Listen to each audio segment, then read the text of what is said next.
A Britney Spears no la destruyó su mente, la destrozamos todos cuando decidimos normalizar que sus crisis emocionales eran más rentables que valorar su verdadero talento musical.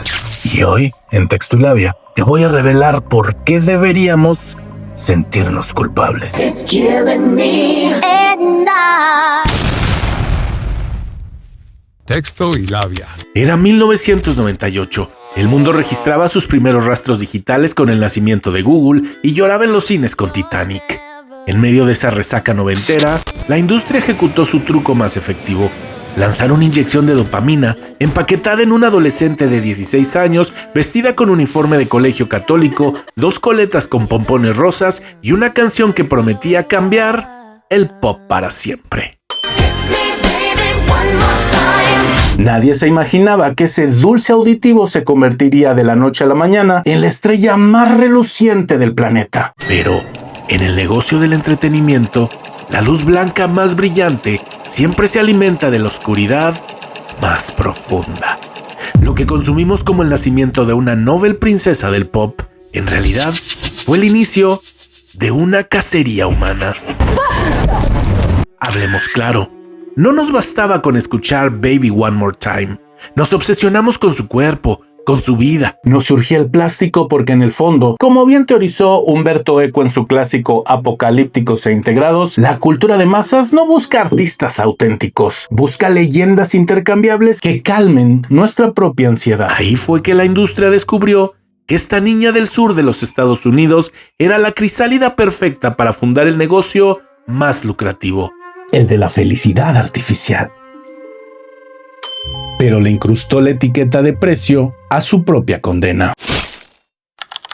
Britney Spears no nació en las colinas de Hollywood, nació en Kentwood, Luisiana, un pueblo rural marcado por las crisis económicas y el peso de una dinámica familiar profundamente fracturada. Una madre, Lynn Spears, obsesionada con el éxito artístico que ella nunca alcanzó, y un padre, Jamie Spears, con severos problemas de alcoholismo y pérdidas financieras. Desde los 8 años, Britney fue educada para convertirse en el principal activo financiero de su hogar, negándole su derecho a tener una infancia. En su libro The Woman in Me, Britney narra que no nació rubia natural y que su madre, a los 14 años, la llevaba de vez en cuando a Biloxi, Mississippi, para beber juntas daiquiris. Para su familia, ella era la única que con su voz, su gracia y su cuerpo podría sacarlos de la bancarrota. Britney confesó también que a los 14 ya fumaba. Fue a esa edad, 14 años, cuando Britney Spears comenzó a tener relaciones sexuales. Sin embargo, la industria lo obligó a callar para vender su imagen como el modelo de la joven virginal de Luisiana, Estados Unidos.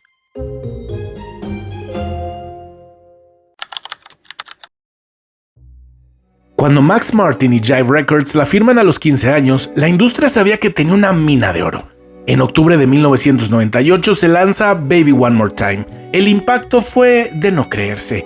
Más de 30 millones de copias vendidas. La historia que ya te sabes. Por eso, vayamos al fondo, a la construcción real del mensaje. El genio sueco Max Martin escribió la canción pensando en algo mecánico y a la vez rítmico, un sonido pop comercial y dinámico.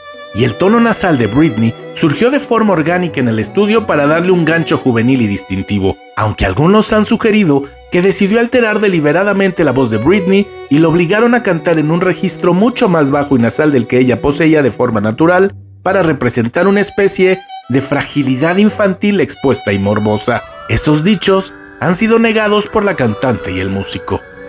No obstante, con Britney Spears, la industria necesitaba apelar a 2 mercados gigantescos y opuestos al mismo tiempo, y con ello creó una mentira insostenible para cualquier ser humano, un modelo simultáneo que interpretara 2 roles, el de la virgen y el de la fácil.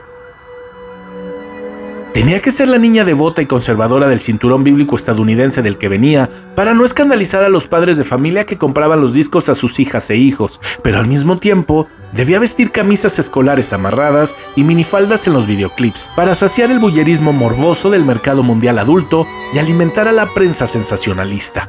Britney relata en sus memorias cómo se le exigía sonreír y actuar como una niña buena en las entrevistas, mientras la vestían de formas en las que ella no siempre tenía el control, obligándola a vivir fragmentada entre una persona real y un producto mercadológico. Esta trampa comunicativa se volvió aún más lucrativa en el año 2000 con Oops, I Did It Again.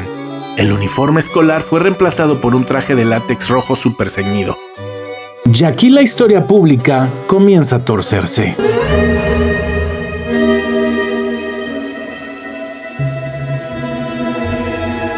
Los mismos medios de comunicación que colocaron sus canciones en el número 1 de la radio empezaron a interrogarla con un salvajismo que hoy, en pleno 2026, nos resulta atroz. Hagamos un ejercicio de lectura de cargos. Vamos a las transcripciones literales de los medios de comunicación de la época, mientras la sociedad del mundo la miraba comiendo botana desde el sofá de su casa. Año 1999. Televisión holandesa. Conductor Ivo Unigi. Britney tiene 17 años de edad. El presentador la mira de arriba abajo frente a una audiencia en vivo y le dice: hay un tema del que no hemos hablado. ¿Cuál era? Y es el de tus pechos. Todo el mundo habla de ello. Se ha hablado mucho en la prensa de si te pusiste implantes o no. ¿Qué opinas de esa fijación con tu cuerpo? Bueno, tus pechos. Mis pechos. Un conductor maduro de casi 50 años, respaldado por una de las empresas de televisión más grandes en el mundo, redujo a la máxima estrella del pop en esos momentos solo a un físico y en pleno horario estelar. Bueno, tus pechos. Evidencia número 2. Año 2000. Revista Rolling Stone. El periodista describe el cuerpo de una Britney de 17 años en su cama de Kentwood utilizando adjetivos que rayan en la depredación literaria, enfocándose en su ropa interior y la forma de sus labios. La prensa de los 90 operaba como un tribunal medieval. Como ya lo explicó Nassim Nicolás Taleb en su concepto de antifrágil, hay sistemas que se benefician del desorden y la crisis. Los medios de comunicación descubrieron una regla tan perversa como lucrativa. La perfección de la princesa del pop generaba millones de dólares en taquilla, pero si ellos planificaban y ejecutaban su paulatina destrucción, Britney iba a facturar el triple en la prensa escrita. ¿Por qué? Porque las crisis de la princesa del pop venden más periódicos que su título nobiliario. Hagamos una pausa obligatoria. Quiero que me dejes en los comentarios tu postura más honesta. ¿Crees que la audiencia de los 90 fue una cómplice activa de esta carnicería? ¿O consideras que simplemente éramos consumidores pasivos de un sistema sin redes sociales? Si te interesa desarmar los filtros de la comunicación de la cultura pop sin filtros políticamente correctos, destruye ese botón de like, suscríbete y dale click a la campanita. Continuamos. So let me go. And just listen. Llegamos al año 2001, el punto de inflexión. El lanzamiento del álbum Britney marca el intento desesperado del artista por matar a su avatar infantil. La presentación con la pitona albina en los MTV Video Music Awards semióticamente fue un bautizo de fuego. Britney le gritaba al mundo que ya no cabía en el molde de la niña buena de Luisiana. Pero el sistema jamás perdona la emancipación. A inicios de 2002, su multipublicitada relación amorosa con Justin Timberlake se terminó, y aquí es donde el consumo social se volvió verdaderamente infernal. La ruptura amorosa fue retratada por los medios bajo una narrativa machista. Justin Timberlake, asesorado estratégicamente para lanzar su carrera como solista, grabó el videoclip de Cry Me a River utilizando a una doble de Britney para acusarla implícitamente de infidelidad.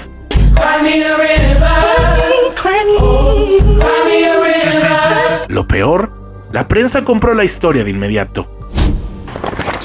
Año 2003. Cadena ABC. La respetada periodista Diane Sawyer acorrala a Britney Spears en una entrevista estelar y le lanza esta pregunta. ¿Hiciste algo que le causó mucho dolor a Justin Timberlake? Él ha dicho en televisión que fuiste tú la que rompió su corazón. You did something that caused him so much pain, so much suffering. Yeah.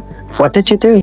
Minutos después, Sawyer remató su entrevista con total crueldad. If I had an opportunity to shoot Britney Spears, I think I would. Kendall Ehrlich, la primera dama de Maryland, ha dicho públicamente que si tuviera la oportunidad de dispararte, lo haría, porque eres una mala influencia para las niñas americanas. Oh, that's horrible. Well, that's really sad that she said that. Ew. Observen la perversión comunicativa de esa escena. Una periodista consagrada de la televisión estadounidense no apeló a la presunción de inocencia, simplemente validó el discurso comercial de un exnovio para arrinconar a una mujer de 21 años. Y peor aún, normalizar la declaración de una política que sugiere pegarle un tiro a una cantante pop.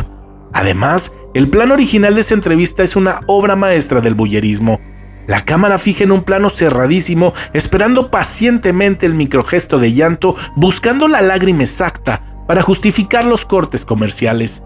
Que cada maldito centavo de los anunciantes valiera la pena. Fue en ese momento cuando la felicidad de Britney, que tanto se esmeraron en diseñar, estaba terminando su primera fase. La prisión estaba completamente construida y la etiqueta de venta era de las más altas del mercado. Nadie dejaba tanto dinero como Britney Spears. Al cerrar el año 2001, la marca Britney Spears, de apenas 5 años de creación, era multimillonaria y con vistas de largo aliento, pero el ser humano que habitaba dentro de ese empaque ya empezaba a sangrar a través del plástico. La dócil adolescente de Kenwood había desaparecido. En su lugar quedaba una persona bajo vigilancia constante que no poseía el control sobre su propio cuerpo, ni sobre sus finanzas o la imagen pública que se proyectaba de ella. Una mujer que tenía el corazón roto no solo por los embates de su vida familiar, sino también por las tragedias de su romance ultrafamoso, las mentiras de su exnovio que le engañó decenas de veces, el vacío que le provocó el aborto que ese exnovio, Justin Timberlake, la obligó a cometer en el baño de su casa sin supervisión médica y solo con él de testigo mientras tocaba la guitarra, cuando ella vivió uno de los momentos más agonizantes que jamás haya experimentado, sufriendo un dolor inmenso según sus propias palabras. El mismo exnovio que después habló mal de ella y que cambió la historia para que ella fuera la victimaria ante el ojo público. La sociedad obtuvo lo que pagó exactamente por ver: una muñeca perfecta, libre de imperfecciones humanas. Sin embargo, la disonancia cognitiva tiene un costo muy alto. No se puede forzar a una mente humana a sostener dos mentiras opuestas frente a $1,000 millones sin que termine por desequilibrarte. No hay posibilidad alguna de salir bien librado de esa paradoja. Pero esto fue solo el prólogo de la farsa, la parte bonita del cuento de hadas. Porque cuando el empaque perfecto se rompió y el ser humano dentro salió a flote, la industria del entretenimiento no sintió compasión. Por el contrario, activó los mecanismos más oscuros y punitivos para destruir a quien ya no podían controlar. En nuestra próxima entrega, abriremos el expediente más perturbador de esta historia. La paradoja Britney parte 2, cómo el sistema arrasa con lo que no puede controlar y el terrible costo de su encierro legal. Revisaremos semióticamente el rapado de cabeza de 2007 como el sabotaje de marca más extraño e inteligente de la historia, y repasaremos los 13 años de una tutela legal que convirtió su vida en un panóptico absoluto, un infierno de espejos y mentiras. Créanme, el análisis que viene duele. Si no te lo quieres perder, ya sabes qué hacer. Botón de suscripción y campanita. Yo soy Emanuel Moreno y recuerda, estás viendo Texto y Labia.